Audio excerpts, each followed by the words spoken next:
Ei, sveiks, tā atkal kurš gan cits, kā Edgars. Te atkal ar kuras nedēļas atskaiti. Jā, gan jau 6. nedēļas atskaiti.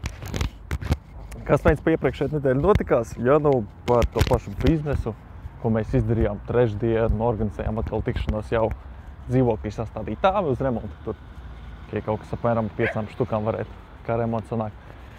Bet nu, viss tas jau tā kā pēdējais sanāk. Pat cik investēt kaut kādu laiku, nesijūtot atdevi. Pagaidām pateiksim, nē, pastīsimies, kā vispār viss izies.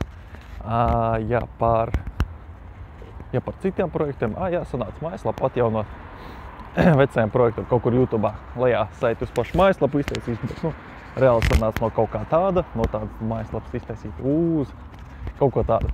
Uzreiz daudz šikāks izskats un daudz patīkamāk acīm.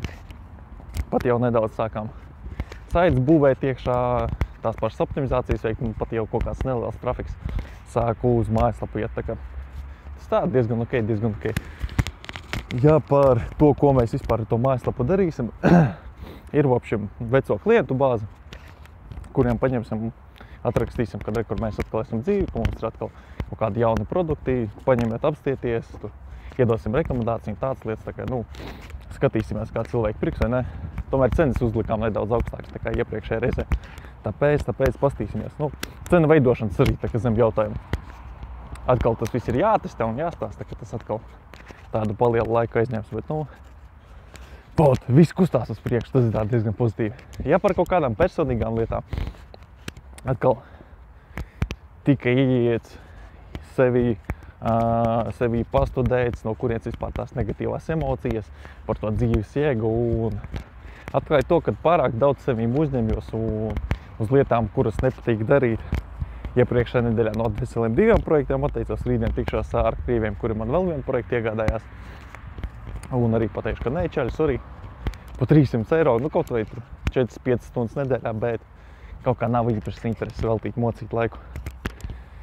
Jo vispār kāda jēga kaut ko dzīvē darīt, ja tev tas nesagādā ne baudu, ne prieku un reāli visu darīt tikai dēļ naudas, tas ir, nu, nezinu, man liekas, ka prostitūcija ir daudz interesantāks pasākums, pat cik tāpat sieviete vai vīrietis, kuras sniedz pakalpojums, vēl paralēli naudai dabū kaut kādu fizisku baudu.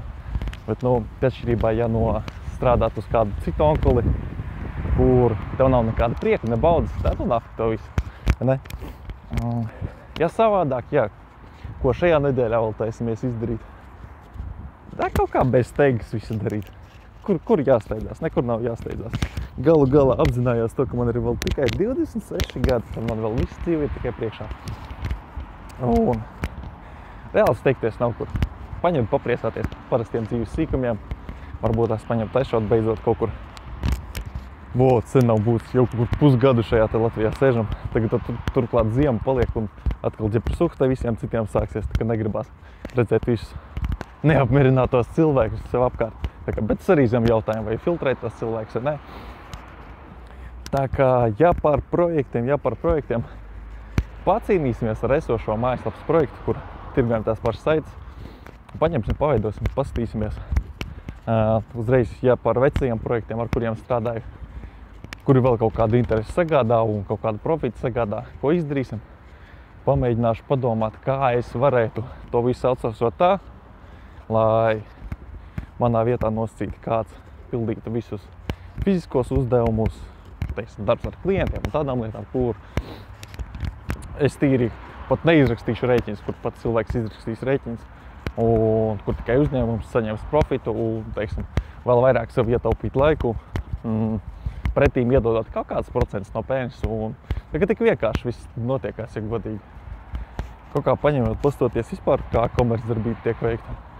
Tas nav nekas sarežģīts un kas ir svarīgākais, tikai atrod klientu, pabūvē, paskaties, atbūvē sistēmu, sākot no patērētājiem, nevis no patērētājiem, no ražotājiem līdz klientu plūsmai, un to visu var tā diezgan feini automatizēt.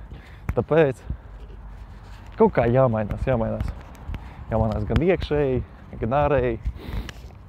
Tā kā viss tās pārmaiņas ir tā diezgan interesants, un ko priekš sevi tā tīri ievēroju, kad veicot kaut kādas iekšējās pārmaiņas sevī, kad diezgan ātri ārējā pasaule arī uz to visu atsaucās. Un izmaiņas notiek tik ātri, ka fenomenāli ātri. Bet, nu, atkal nesalielīsim visu procesu. Cik salielot, atkal viss apstājās un viss atkal sāk iziet. Tagad redzēsim. Labāk tomēr palielīties par rezultātiem, kur ir, bet vēl labāk, vislabāk tomēr ne par ko nelielīties. Tagad tiksimies gan jau. Man vēl daudz video, daudz rakstus, kurus ir jāizliek. Tā kā prieks, ka skaties, nekādā ziņā nespied laiku šim video, jo tevi atradīšu visdrīzāk pēc IP adreses un visdrīzāk, kad nosodīšu un pateikšu, kad beidz spamot un tādas lietas. Tā kā ar hateriem kaut kā varbūt tās arī pacīnīsies. Tā, jebkurā gadījumā tev patīkam nedēļu un lai tev saulīt arī pa logu katru dienu spīd. Pagaidām čau!